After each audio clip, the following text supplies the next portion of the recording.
2006 में मुख्यमंत्री नीतीश कुमार जी ने एक्ट बना के, कानून बना के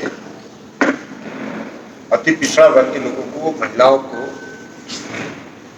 दलित समुदाय के लोगों को और अनुसूचित जाति को आरक्षण देने की व्यवस्था की थी। और वह मामला हाई कोर्ट और सुप्रीम कोर्ट तक वह संपुष्ट हुआ।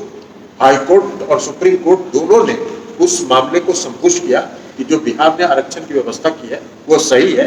और उसके बाद से आज तक लगातार उसी एक्ट के तहत चुनाव हो रहा है।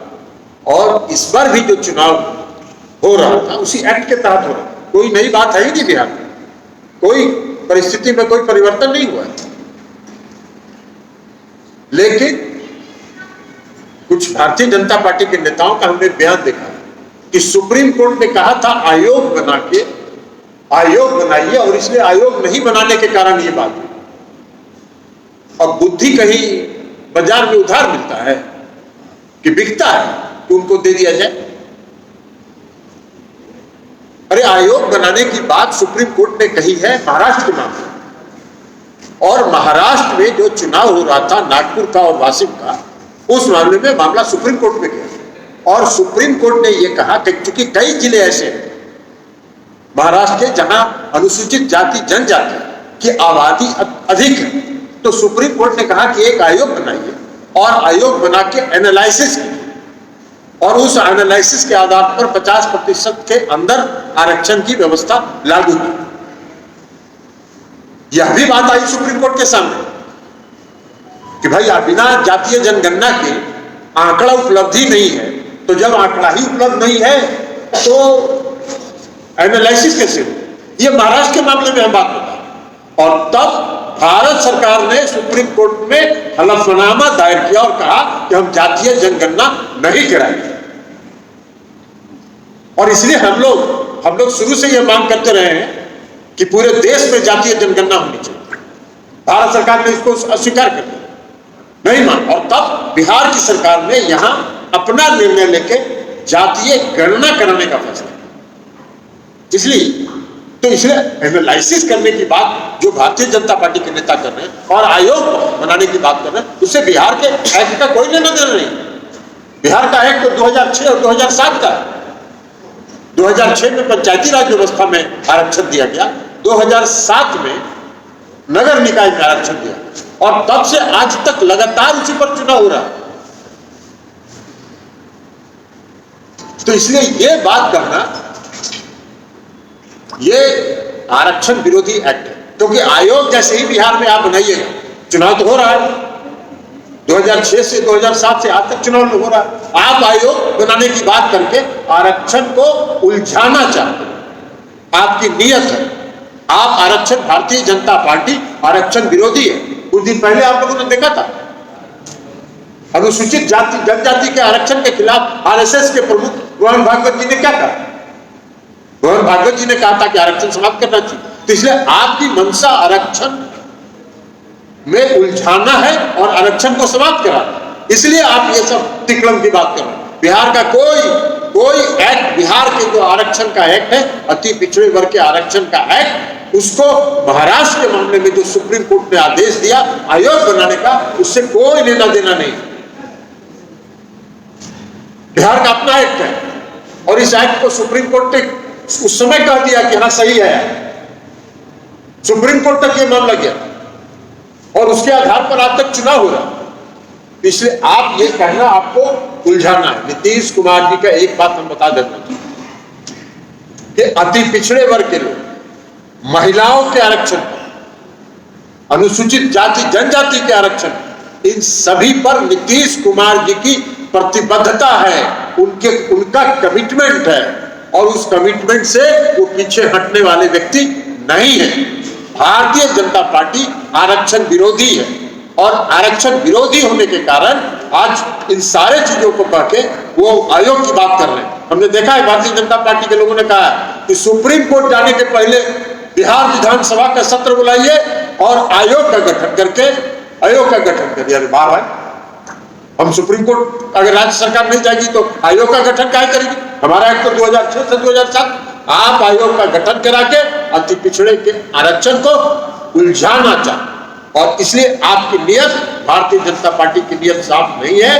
भारतीय जनता पार्टी आरक्षण विरोधी है, इसलिए उलझाना चाहते हैं। तो हम लोगों का ये स्टैंड साफ है, राज्य सरकार निर्णय करेगी। हमने कहा कि मुख्यमंत्री नीतीश कुमार जी की प्रतिबद्धता है और उन्हें उस कमिटमेंट को पूरा रखने के लिए और उस कमिटमेंट को कायम रखने के लिए नीतीश कुमार जी को जो भी कार्रवाई करनी होगी वो करेंगे। पिछड़े वर्ग के लोग संतुष्ट हैं इस बात से कि जब तक नीतीश कुमार जी बिहार में हैं तब तक हमारे हक को कोई छीन नहीं सकता है। हालांकि भारतीय जनता पार्टी षड्यंत्र करेगी छीनने का, तो इसलिए राज्य पार्टी ये तय करेगी एक सप्ताह के अंदर, और हर जिले में, हर जिला मुख्यालय पर आरक्षण विरोधी भाजपा का पोल खोल कार्यक्रम ये तय करेंगे और एक सप्ताह के अंदर उस कार्यक्रम को तय करके घोषित करेंगे। भारतीय जनता पार्टी का दो चेहरा है। एक चेहरा जिसकी चर्चा राष्ट्रीय अध्यक्ष ने की, आरक्षण विरोधी चेहरा, जिसको अंदर छुपाए रखते हैं और बाहर लोगों के बीच दूसरा चेहरा लाते हैं और कोशिश करते हैं कि लोग उनके बाहर वाले चेहरे पर भरोसा कर लें। जोर जोर से बोलते हैं कि आरक्षण के हम समर्थक हैं। अभी जो कुछ भी परिस्थिति बनी, चुनाव की प्रक्रिया चल रही थी, कुछ ही दिनों के बाद मतदान होना था, जिस कारण से यह मामला उलझा उसके कारणों में जरा जाइए। जो पेटिशनर है इस केस का, जरा आप लोग अपने स्रोत से भी पता कीजिएगा कि कौन पेटिशनर है, किसके पेटिशन के कारण कोर्ट ने इस तरह का निर्णय दिया। आपको पता चल जाएगा कि भारतीय जनता पार्टी का क्या लिंक है उससे। आज रुका है रिजर्वेशन, इसके लिए सबसे ज्यादा सेलिब्रेट कौन कर रहा है? आप बीजेपी नेताओं के घर में व्यक्तिगत रूप से जाइए तो पता चल जाएगा कि आज कौन सेलिब्रेट कर रहा है इस बात को लेकर। हिटलर जिस तरह से कहता था कि किसी एक झूठ को 100 बार बोलो तो सच दिखेगा, इसी थ्योरी पर बीजेपी के लोग चलते हैं। बार बार किसी बात को, झूठ को भी इतनी बार बोलो कि लोग सच समझने लगे। लेकिन मुगालते में है लोग, बिहार के लोग और देश के लोग अब उनके झूठ में नहीं आने वाले।